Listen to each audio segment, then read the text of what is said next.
안녕하세요. 다시 찾아와 주신 여러분을 환영합니다. 대통령이 SNS로 다주택자와 정면 승부에 나선 지 6개월. 결국 누가 이기고 있는 걸까요? 이재명 대통령의 부동산 정면 승부.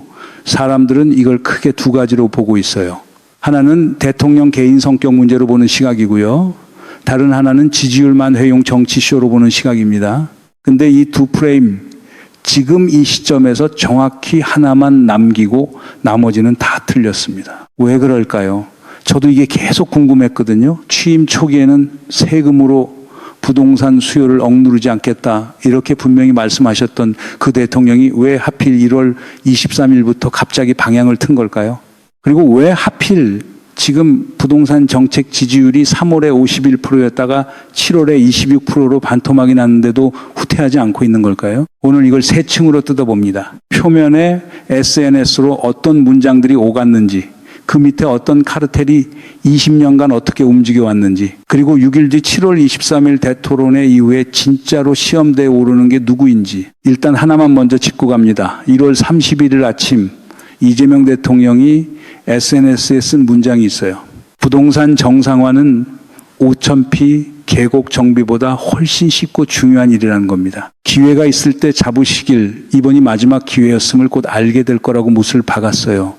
이 문장 하나만 놓고 보면 그냥 강한 발언이에요. 근데 앞에 세워둔 3단 상징, 계곡, 정비, 5,000피, 부동산, 이 순서에 담긴 뜻이 뭔지 하나만 정리해도 오늘 남은 이야기가 완전히 다르게 보일 겁니다. 이건 부동산 안정화 이야기가 아닙니다. 이건 20년 동안 굳어진 부동산 카르텔 앞에서 정부가 자기 자신을 이길 수 있느냐의 이야기예요. 무슨 말이냐? 지금 이재명 대통령 혼자 이 판을 밀고 있어요. 여당은 지방선거 부담 때문에 한동안 조심스러웠고, 언론은 헤드라인으로 매일같이 대통령 뒤통수를 치고 있고, 서울시장은 6월에 5선까지 하면서 정부 공급 계획 발목 잡고 있고, 이 구도에서 대통령이 SNS로 국민한테 던진 그 문장, 국민을 믿고 정치적 유불리에서 벗어나면 반드시 불가능한 일도 아닙니다. 이거 진짜 국민한테 던진 최후 통첩이에요. 제가 이거 그냥 정치 얘기하는 게 아닙니다. 지금 대한민국 국민의 가처분 소득, 자녀 세대의 결혼과 출산 지표, 심지어 인구 감소 속도까지 다 여기 걸려 있거든요. 국민이 사라지는 나라, 대통령이 SNS에 쓴 그 표현 절대 과장이 아니에요. 자, 그래서 3층으로 갑니다. 첫 층은 표면, SNS 정면, 승부 6개월 타임라인. 두 번째 층은 동기, 20년 카르텔의 진짜 얼굴. 세 번째 층은 결과 6월 3일 지방선거 이후 지형과 다음 주 대토론 회의 의미 시작합니다. 먼저 1월 23일 이재명 대통령이 자신의 SNS에 이렇게 씁니다. 이번 5월 9일 만기인 다주택자 양도세 면제 연장은 전혀 고려하지 않고 있다. 이 한 문장이 시작이었어요. 그 전까지 대통령은 대선 때도 취임 직후에도 세금으로 부동산 수요를 억누르지 않겠다고 했었거든요. 그런데 그 방향을 정면으로 튼 겁니다. 우연이 아니었어요. 이틀 뒤 1월 25일 강도가 올라갑니다. 버티는 이익이 버티는 비용보다 크게 해서는 안 되겠죠. 이렇게 씁니다. 다주택자한테 던지는 메시지가 명확하죠. 이번엔 유예 없고 버텨봐야 손해라는 겁니다. 바로 나흘 뒤 1월 29일에는 물리적 카드까지 나왔어요. 정부가 서울과 수도권에 6만 호 공급하는 1-29 대책을 발표합니다. 그 안에 태릉 CC 6,800호가 포함되어 있었어요. 세금뿐만 아니라 공급까지 같이 던진 겁니다. 그리고 이틀 뒤 1월 31일 오늘 이야기의 핵심이 되는 그 문장이 나옵니다. 이 대통령이 이날 SNS에 세 개의 상징을 나란히 세워요. 하나, 불법 계곡의 정상화로 계곡 정비 완료. 둘, 불법 부정 판치던 주식 시장 정상화로 5,000피 개막. 셋, 그 다음이 부동산이라는 겁니다. 이 세 개 순서에 담긴 뜻이 뭐냐면요. 다들 불가능하다고 조롱했던 걸 순서대로 하나씩 정리해왔다. 이번에 마지막으로 남은 게 부동산이다. 이 얘기예요. 그리고 그 유명한 문장이 붙습니다. 이번이 마지막 기회였음을 곧 알게 될 것. 2월 4일에는 대응 논리를 하나 더 붙였어요. 이미 4년 전부터 매년 종료 예정됐던 것인데 대비 안 한 다주택자 책임 아니냐.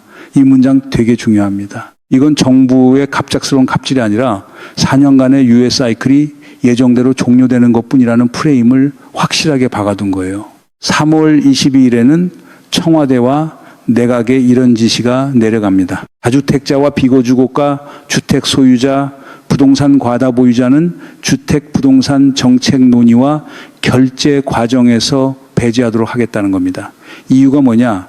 다주택 소유한 참모가 정책 결정에 참여하면 제도가 자기들 유리하게 왜곡될 수 있다는 거예요. 그리고 4월 1일 금융위원회가 재정경제부, 국토교통부와 합동으로 4월 17일부터 다주택자와 임대사업자 담보대출 만기 연장을 원칙적으로 금지한다고 발표합니다. 세금으로 조이는데 그치지 않고 대출로도 조이기 시작한 거예요. 이 시간표 어디에도 이렇게 정리되어 있는 걸 저는 못 봤어요. 조중동에서 이렇게 정리해 줄 리도 없죠. 왜냐하면 정리하는 순간 이게 얼마나 계획적인 6개월이었는지가 드러나거든. 마치 사마이처럼 4년을 기다렸다가 정확히 그 시점에 판을 뒤집은 겁니다. 자, 여기까지만 보면 사실 정리가 되긴 해요. 아, 대통령이 세금과 대출로 다주택자 정리하겠다는 거구나. 이 정도로 정리하실 겁니다. 근데 여기서 하나 놓치면 안 되는 게 있습니다. 왜 하필 지금이었을까요? 이게 진짜 질문이에요. 취임 초기엔 왜 안 했고 임기 4년차 후반도 아닌 딱 1년 차에 판을 벌인 게 왜였느냐? 이거 뜯어봐야 됩니다. 시장 전문가 이광수 대표 논지가 여기서 딱 맞아떨어져요. 세 가지 이유가 겹쳤습니다. 첫째, 정권 초기 신뢰가 가장 강할 때 정책을 밀어야 지속성이 담보돼요. 다주택자 심리 기제가 뭡니까? 조금만 버티면 돼. 정권 바뀌면 다시 유예해 줄 거야. 4년은 못 버티지만 1년은 버틸 수 있는 그 심리 구조가 있거든요. 초기에 못 박아야 그 심리가 무너져요. 둘째, 시장 변곡점이에요. 2016년 상반기가 자산 가격 결정의 갈림길이었습니다. 여기서 정상 안 시키면 예산 풀리고 지방선거 지나면서 심리 완화되고 재상승 국면으로 넘어갈 가능성이 굉장히 높았어요. 이 시점을 놓치면 진짜 놓치는 거였습니다. 셋째, 그리고 이게 정치적으로 제일 중요해요. 만약 정부가 그냥 뒀으면 5월 9일이 다가올수록 국민의힘과 보수 언론이 무조건 이 카드를 꺼냈을 겁니다. 위기라며 유예해줘야 한다며 세입자가 죽는다며 쏟아냈을 거예요. 그 카드를 쓸 기회 자체를 이재명 대통령이 먼저 봉쇄해버린 겁니다. 여기서 잠깐 짚고 갑니다. 지난 정부에서 4년간 유예 연장할 때 조중동이 지금처럼 이거 언제 끝나느냐, 세입자가 죽는다 소리쳤습니까? 안 했어요. 오히려 유예 잘한다고 박수쳤습니다. 지금 양도세 폭탄이라는 헤드라인 뽑는 그 매체들이 같은 기준을 그때는 왜 적용 안 했는지 이거부터 짚어야 됩니다. 그럼 정확히 어떤 카르텔이 이 10년을 만들었느냐? 이게 다음 층에서 뜯어볼 이야기예요. 그리고 4년 유예해 줬는데 또 2달만 더 달라는 목소리 지금도 나오거든요. 그럼 그 2달 뒤엔 또 2달 달라고 할 겁니다. 이건 무슨 리필 커피예요? 자, 그럼 카르텔 얼굴을 뜯어봅니다. 우리나라 전체 주택에서 다주택자가 갖고 있는 비중이 어느 정도냐. 통계마다 조금씩 다르긴 한데 최근 자료 기준으로 대략 3분의 1 이상이에요. 2000년대 초반부터 이 비중이 계속 증가해 왔고요. 이 통계 하나가 모든 걸 설명합니다. 다주택자가 늘어난다는 건 시장 수요가 늘어난다는 뜻이잖아요. 수요가 늘어나는데 가격이 안 올라요? 못 올라가는 게 오히려 이상한 겁니다. 여기서 카르텔이 자주 쓰는 서사가 하나 있어요. 다주택자가 많아야 전세 시장이 안정된다는 겁니다. 근데 통계로 정면 반박됩니다. 다주택자가 계속 증가하던 20년 동안 전월세 가격은 오히려 폭등했어요. 왜냐? 우리나라 다주택자는 임대 시장 안정을 위해서 존재하는 게 아니거든요. 자산 차익 얻으려고 존재합니다. 임차인 자주 바꿔야 하고 전세가가 올라야 집값도 올라요. 이 구조가 카르텔의 첫 번째 얼굴입니다. 자, 그런데 딱 한 번 이 20년 동안 이 카르텔이 흔들린 순간이 있었어요. 2020년입니다. 그때 이해찬 당시 민주당 대표가 다주택자 취득세를 8%까지 올리는 개혁을 도입해요. 한국에서 처음 있는 세제였습니다. 서울에 10억짜리 두 번째 집 살 때 취득세만 8천만 원 내야 되는 구조. 이 개혁 하나로 2020년 이후 다주택자 증가 곡선이 처음으로 정체됩니다. 이 개혁이 없었으면 지금 서울 아파트 값이 어디까지 갔을지 상상이 안 돼요. 그런데 그 이후 6년 정확히 아무것도 없었습니다. 이해찬 대표 이후 민주당은 부동산에서 발을 뺐어요. 왜 뺐느냐? 이게 오늘 진짜 이야기입니다. 세금 부과하면 표 떨어진다는 논리가 굳어졌거든요. 근데 이 인과관계 한 번도 제대로 입증된 적이 없어요. 표와 부동산 세제 강화의 상관관계 통계적으로 나온 적이 없습니다. 그런데도 이 허구의 인과관계가 6년간 정치인들을 부동산에서 밀어냈어요. 그 6년 동안 뭐가 있었냐. 매년 다주택자 양도세 중과 유예 연장입니다. 이번엔 팔 기회 줘야지 세입자가 죽는다, 시장이 얼어붙는다. 매년 똑같은 논리로 유예됐어요. 4년이나 시간을 줬는데 다주택자는 왜 안 팔았을까요? 팔 이유가 없었으니까요. 매년 유예해 주니까. 이게 카르텔의 두 번째 얼굴, 정치인들의 자발적 무장 해제입니다. 그리고 이번에 대통령이 방향을 튼 순간 세 번째 얼굴이 드러났어요. 언론입니다. 헤드라인 몇 개만 보시죠. 양도세 2배 날벼락. 상속받은 건물 팔려다가 무슨 일. 7억 내라고 다주택자 양도세 폭탄. 부활하는 다주택 양도세 중과 매물 잠김 부작용 경계해야. 이 정도 온도의 헤드라인이 며칠 사이에 서너 개 매체에서 동시에 쏟아졌어요. 여기서 짚고 갑니다. 이 정도 온도의 헤드라인, 지난해 12월 3일 비상계엄 사태 책임 규명 국면에서 같은 매체들이 썼습니까? 안 썼어요. 그때는 탄핵 리스크, 정쟁 확산 이런 단어로 온도를 낮췄던 매체들이거든요. 헌정 파괴 앞에서는 침착하다가 다주택자 걱정 앞에서는 날벼락이라는 단어를 씁니다. 언론이란 이름을 걸고 망국적 투기를 편드는 이 구조, 이걸 뭐라고 불러야 할까요? 황금알 낳는 거위배 가르는 짓이에요. 나라 무너지면 언론사도 결국 광고 안 나갑니다. 자, 문제는 여기서부터입니다. 그럼 왜 이 카르텔이 이렇게까지 오래 유지될 수 있었을까요? 3층 메커니즘이 있어요. 하나씩 짚어봅니다. 첫 번째, 정치 정당성 메커니즘. 부동산 규제하면 표 떨어진다는 논리. 그러니 선거 앞두고 못 쓴다는 논리. 유예 연장, 다시 선거, 반복. 4년 사이클이 이렇게 굴러갔어요. 근데 이번 3월 한국갤럽 조사 결과 하나만 봐도 이 미신이 깨져요. 그 시점 부동산 정책 긍정평가가 51%로 2013년 이후 최고치까지 올라갔거든요. 정면 승부 시점에 지지율이 오히려 상승했다는 뜻이에요. 표 떨어진다는 논리, 근거가 없습니다. 두 번째, 정보와 여론 메커니즘. 동일한 프레임이 서너 시간 안에 여러 매체에서 동시에 사설로 나옵니다. 1월 31일 이재명 대통령 SNS 다음날 흐름을 보시면 딱 그래요. 이 정도면 우연이라고 보긴 어려운 패턴이에요. 여론에는 이렇게 인식됩니다. 다들 문제라고 하네. 실은 다들이 아니라 같은 편끼리 시간 맞춘 겁니다. 세 번째, 경제 레버리지 메커니즘. 대형 건설사, 광고 매출이 언론사 재정을 바치고 그 언론사가 부동산 상승 편향 보도를 하고 그 보도가 시장 심리를 만들고 그 심리가 다시 건설사 이익으로 돌아옵니다. 이 순환 구조는 학계에서 여러 차례 지적됐어요. 이 3층이 합쳐진 게 20년 카르텔의 실체입니다. 이미 게임 짜놓고 공정하다고 하는 거 딱 오징어 게임 룰북이에요. 다주택자한테는 4년 유예, 무주택자한테는 대출 6억 제한, 같은 게임이 아닙니다. 자, 그 카르텔 앞에서 6월 3일 지방선거가 있었습니다. 결과 아시죠? 오세훈 국민의힘 후보가 서울시장으로 당선됐어요. 한국 최초 5선 광역단체장입니다.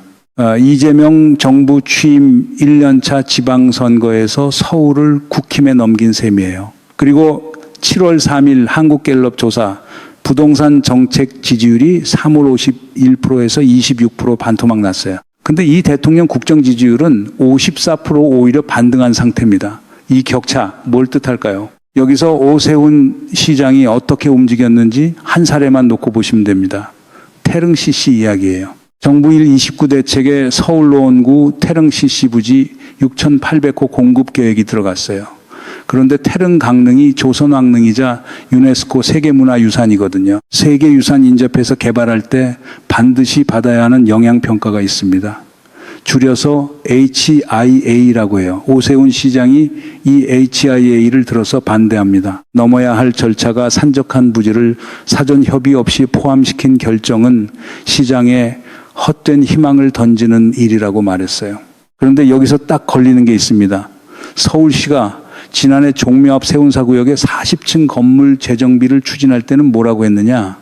세운사구역은 종묘 세계유산지구 받기라 HIA 의무 대상이 아니라고 했어요. 자기가 개발할 때는 HIA 안 받겠다고 하고 정부가 개발한다고 하니까 반드시 HIA 받아야 한다고 소리치는 겁니다. 참고로 국토부는 정부 사업이니까 HIA 원칙대로 받고 진행하겠다고 이미 밝힌 상태예요. 그리고 진짜 백미가 여기서 나옵니다. 오세훈 시장의 대장동 시절 발언과 지금 발언 정확히 비교해 보세요. 대장동 국면에서 오세훈 시장이 이재명 당시 경기지사를 이렇게 비판했어요. 왜 공공에서 분양했어야지 민간에 다 넘겨서 민간 배지 불렸느냐. 큰 박수 받았죠. 지금 발언은 이렇습니다. 주택 공급은 지금까지도 그리고 앞으로도 민간이 중심이 되어서 이끌어야 할 영역이라고 못을 박아요. 서울 주택 공급 90%는 이미 민간이 책임지고 있는 상황이라고 강조하고요. 정비 사업에 대한 적대감의 발로 이념적 접근이라고 보지 않을 수 없다는 겁니다. 같은 사람 입에서 정반대의 두 말이 나왔어요. 대장동 때는 왜 민간에 넘겼느냐? 지금은 왜 민간에 안 맡기느냐?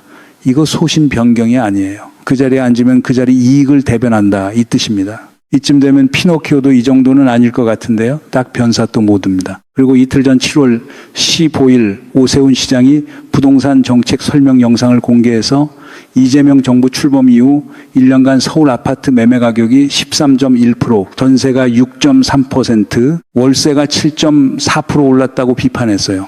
규제 탓이라고요. 오세훈 시장 취임 이후 서울 인허가권을 실제로 쥐고 있는 사람이 누구인지 이 질문은 왜 뉴스에서 안 나오는지 저는 궁금합니다. 그래서 이 20년 카르텔이 뚫리느냐 마느냐 그 시험대에 지금 우리가 서 있는 겁니다. 대통령 혼자 서 있는 게 아니에요. 정부가 시장을 이기는지가 아니라 정부가 정부를 이기는지의 시험입니다. 이 말이 무슨 뜻이냐면요. 6개월 전에 이재명 대통령이 SNS에 마지막으로 쓴 그 문장 있잖아요. 이번이 마지막 기회였음을 곧 알게 될 겁니다. 저는 이걸 다주택자한테 던진 최후통첩인 줄 알았어요. 그런데 지금 이 지역에서 다시 읽어보면 이 문장은 다주택자한테만 던진 게 아니었어요. 정부 여당 여론 전체한테 던진 최후통첩이었습니다.